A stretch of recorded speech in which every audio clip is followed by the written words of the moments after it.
This video is about finding the measurement of an inscribed angle and its intercepted arc. Okay, so what we're going to be looking at here, we have to define first what an inscribed angle is. So let's start there. In the past, we learned that we had this thing called a central angle. Now, a central angle simply means an angle that is formed in a circle whose vertex is at the center of the circle. All right, creating this angle theta right here. And what we learned that this central angle was going to be equal to its arc. All right, so a central angle theta would be equal to its arc. All right, and again, just remember what that angle kind of acts like there is like a mouth, if you will. And the arc that goes along with that angle is this intercepted piece. Okay, or what the mouth can bite off. Now, an inscribed angle takes that vertex, takes that where the angle is, and stretches it all the way over to the circle.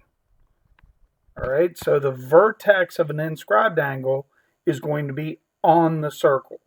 Inscribed angle, vertex on. Now, we're going to have an angle, maybe something like this. Okay? And there's our new theta for an inscribed angle. And what we know is this angle still has this intercepted arc.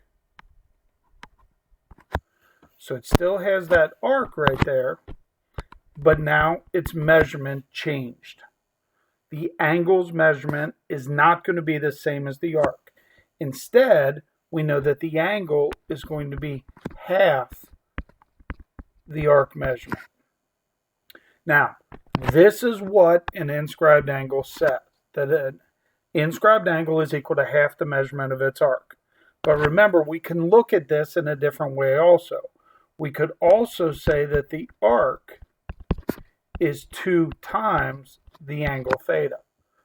So if it's an inscribed angle, we got to be able to go backwards and forwards with these two. And that's what we're going to look at over the next couple of videos. Okay? But the key is this. An inscribed angle is equal to half its arc. So let's look at some examples here.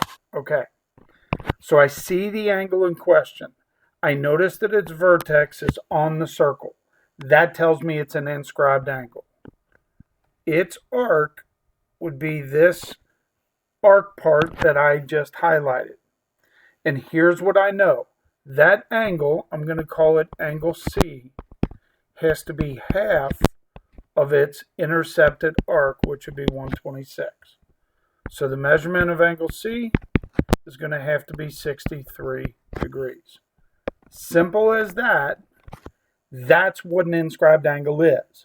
Now, what they're going to do in a lot of these examples, though, is make it harder to see the angle and its arc. And they're also going to bring in things that we've learned in the past. All right?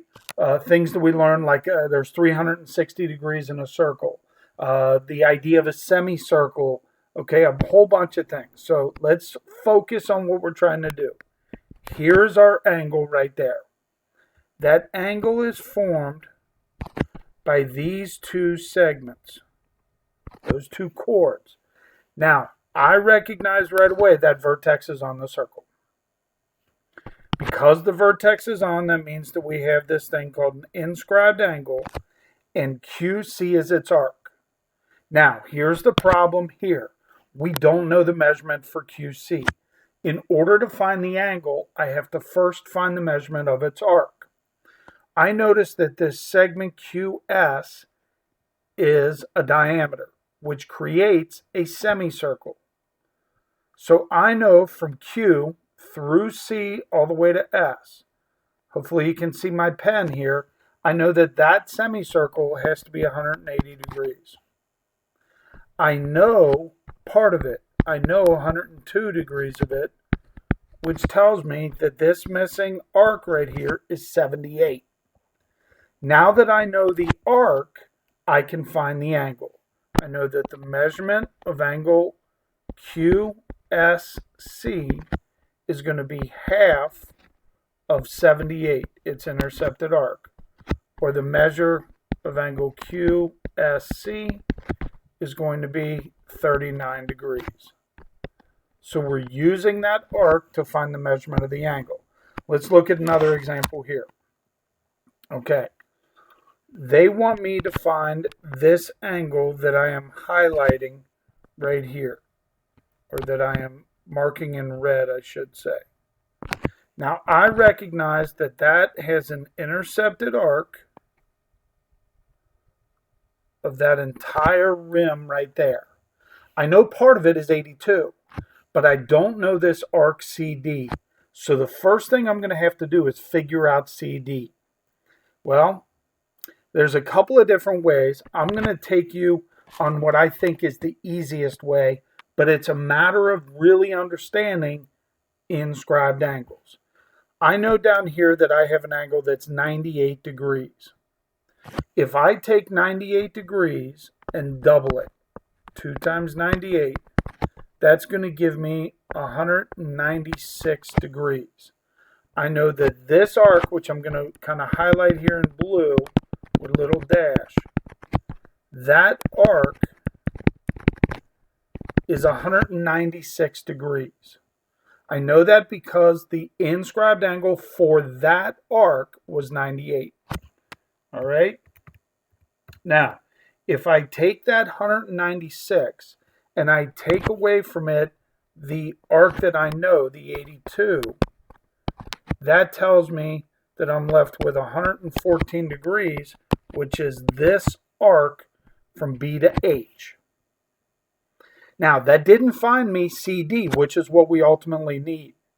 But I do know this now. I know one time around the circle is 360 degrees. And if I add up those measurements that I have, the 60 plus 114 plus 82, I'm at 256 degrees, which tells me arc CD is going to be 104 degrees. Now I'm finally ready because I know all the pieces of my intercepted arc. I know that the measure of angle B has to be half of 82 plus 104, or 186. I can then conclude that the measure of angle B would be 93 degrees. All right? So the application of the inscribed angle that we did right here in blue is really kind of like the last step. We had to do a whole bunch of work ahead of time to figure all that out. Okay?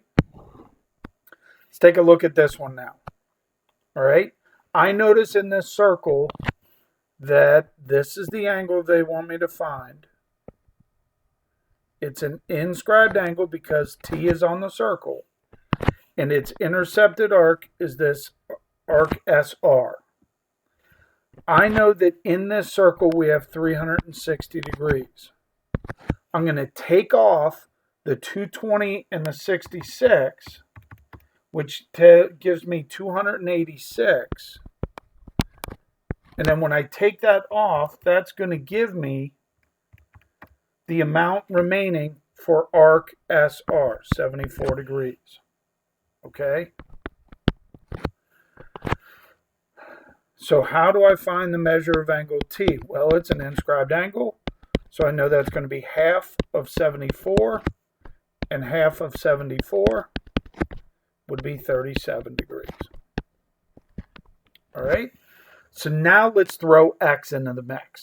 Same idea, it's just now we have a variable. I see that we have this angle right here,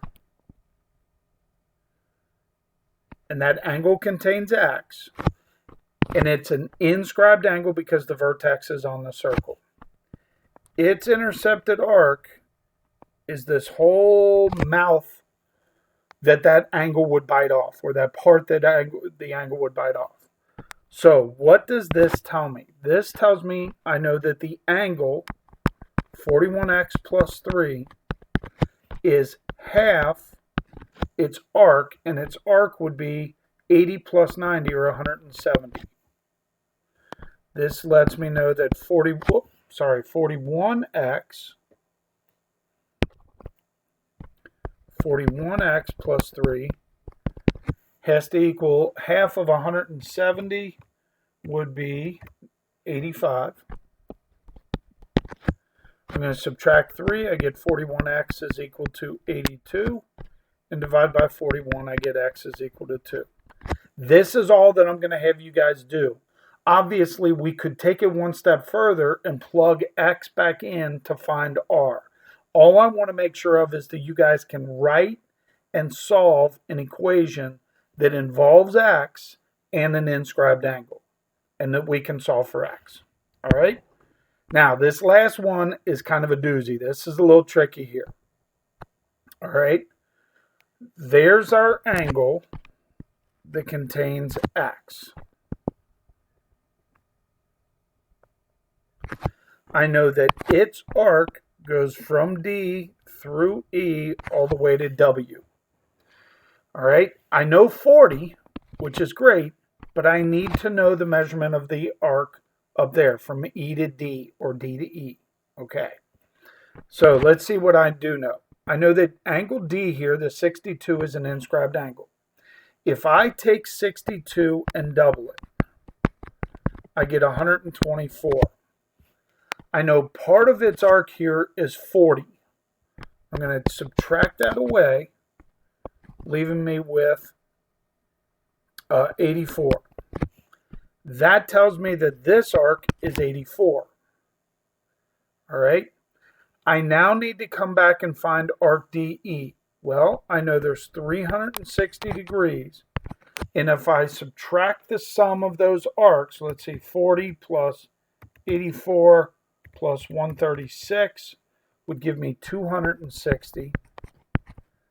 That tells me that the missing arc here is 100. I'm now ready to write an equation to solve for x. I know that its angle, 6x minus 14, is equal to its half of its intercepted arc, and the arc would be 140. All right, so 6x minus 14 is equal to 70, or 6x add 14 is equal to 84. And if we take 84 divided by 6, I get x is equal to 14. I know this was a little tougher than the past few. Good luck. Let me know if you have any questions, and I'll try to help you out. Maybe we'll do a Google chat or something like that.